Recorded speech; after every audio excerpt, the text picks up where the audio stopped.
ನಮಸ್ತೆ ರೈತ ಬಾಂಧವರಿಗೆ, ನನ್ನ ಹೆಸರು ಮಾರುತಿ ಅಂತೇಳಿ ದಾವಣಗೆರೆಯಿಂದ ಬಂದಿರೋದು. ಕೆರಾನ್ ಆರ್ಗಾನಿಕ್ ಲಿಮಿಟೆಡ್ ವತಿಯಿಂದ ಇಲ್ಲೊಬ್ರು ರೈತರನ್ನ ಸಂದರ್ಶನ ಮಾಡಕ್ಕೆ ಬಂದಿದ್ದೀವಿ. ನಮಸ್ತೆ. ನಮಸ್ಕಾರ. ಯಾವ ಊರಣ ಇದು? ನಮ್ದು ಆನೆಕೆರೆ, ಚನ್ನಪಟ್ಟಣ ತಾಲೂಕು ಆನೆಕೆರೆ. ಚನ್ನಪಟ್ಟಣ ತಾಲೂಕು. ನಿಮ್ಮ ಹೆಸರು? ಮಂಜು ಅಂತ. ಮಂಜು ಅಂತ ಹೇಳಿ. ಬಟ್ ನಿಮಗೆ ಕೆರಾನ್ ಪ್ರಾಡಕ್ಟ್ ಅನ್ನ ಕೊಟ್ಟಿದ್ವಿ ನಾವು. ಇದು ಕೆರಾನ್ ಪ್ರಾಡಕ್ಟ್ ಅಲ್ಲಿ 2 ಸಲ ಸ್ಪ್ರೇ ಕೊಟ್ಟಿದ್ದೀನಿ. ಸ್ಪ್ರೇ ಕೊಟ್ಟಿರತ್ತ ಚೆನ್ನಾಗೈತೆ, ಮತ್ತೆ ಸ್ಪ್ರೇ ಒಂದ್ಸಲನೂ ಕೊಟ್ಟಿಲ್ಲ, ಅಲ್ಲಿ ಚೆನ್ನಾಗಿಲ್ಲ ಶುಂಠಿ. ಬಟ್ ಇದು ಈ ಕಡೆ ತೋರಿಸ್ರಿ. ಇದು ನಿಮ್ಗೆ ನಮ್ದು ಸ್ಪ್ರೇ ಕೊಟ್ಟಿಲ್ಲ. ಇದು ಟ್ರಯಲ್ ಗೆ ಅಂತ ಸ್ಪ್ರೇ ಕೊಟ್ಟಿದ್ದೆ.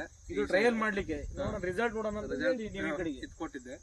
ಆದ್ರೆ ಇದು ರಿಸಲ್ಟ್ ಐತೆ, ಇದು ರಿಸಲ್ಟ್ ಇಲ್ಲ. ಏನ್ ಡಿಸೀಸ್ ಕೊಟ್ಟಿದ್ರು? ಯಾವ್ದು ಇದು ಕೆರಾನ್ ಕಂಪ್ನಿದು ಇದು ಪೈರಿಕುಲೇರಿಯಾ ಡಿಸೀಸ್ ಪೈರಿಕುಲೇರಿಯಾ ಮತ್ತೆ ಗೆಡ್ಡೆ ಕಾಯಿಲೆ. ಅಂದ್ರೆ ಈಗ ನೀವು ಇದೆಲ್ಲ ಬೀಜ ಎಲ್ಲ ಸೇಮ್ ಎಲ್ಲ ಕೆಲಸ ಎಲ್ಲ ಸೇಮ್ ಆದ್ರೆ ಸ್ಪ್ರೇ ಬೇರೆ, ಇದೇ ಬೇರೆ. ಬಟ್ ಎಲ್ಲ ಕೆಲಸ ಸೇಮ್ ಮಾಡಿದೆ. ಇದು ನೀವು ಎಷ್ಟು ಸರಿ ಸ್ಪ್ರೇ ಆಗೈತೆ?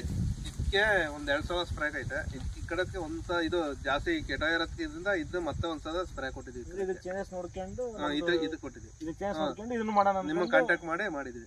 ಅಲ್ಲ, ಇದನ್ನ ಫಸ್ಟ್ ರಿಸಲ್ಟ್ ಬಂದ್ಮೇಲೆ ಇದ್ರ ಚೇಂಜಸ್ ನೋಡ್ಕೊಂಡು ಆಮೇಲೆ ಇದನ್ನ ಮಾಡಿದ್ವಿ. ಹೌದ್ರಾ? ಈಗ ನಿಮ್ ತೃಪ್ತಿ ಐತಿ? ಒಂದು ಚೆನ್ನಾಗೈತೆ. 70, 60, 90%? ಇಲ್ಲ, ನನಗೇನೋ 99% ಇದು ಪ್ರಾಡಕ್ಟ್ ವರ್ಕ್ ಆಗುತ್ತೆ ಅಂತ ಅನ್ಕೊಂಡಿದ್ದೀನಿ ನಾನು. ಹೌದಾ? ಮುಂದಿನ ಎಲ್ಲ ರೈತರು ಸಂಪರ್ಕಿಸಬಹುದು. ರೈತರಿಗೆ ಏನ್ ಹೇಳಕ್ ಇಷ್ಟಪಡ್ತೀರಿ? ಎಲ್ಲ ತಗೋಬಹುದು, ರೈತರುಗಳು ತಗೊಂಡು ಸ್ಪ್ರೇ ಕೊಡ್ಬೋದು, ಏನ್ ತೊಂದರೆ ಏನಿಲ್ಲ. ಪ್ರತಿಯೊಂದು ನಮ್ದು ರೆಸ್ಪಾನ್ಸ್ ಯಾವ ರೀತಿ ಇದೆ ನಿಮ್ಗೆ? ಚೆನ್ನಾಗೈತೆ. ಎಲ್ಲ ಕೊರಿಯರ್ ಮಾಡ್ತಾರೆ, ಇಲ್ಲ ಅಂದ್ರೆ ಅವರೇ ಬಂದು ನೋಡ್ತಾರೆ ಪ್ಲಾಟ್. ಎಲ್ಲ ಚೆನ್ನಾಗೈತೆ. ನಮಸ್ಕಾರ. ಇಷ್ಟ 2 ಮಾತು ಹೇಳ್ಬಿಟ್ರೆ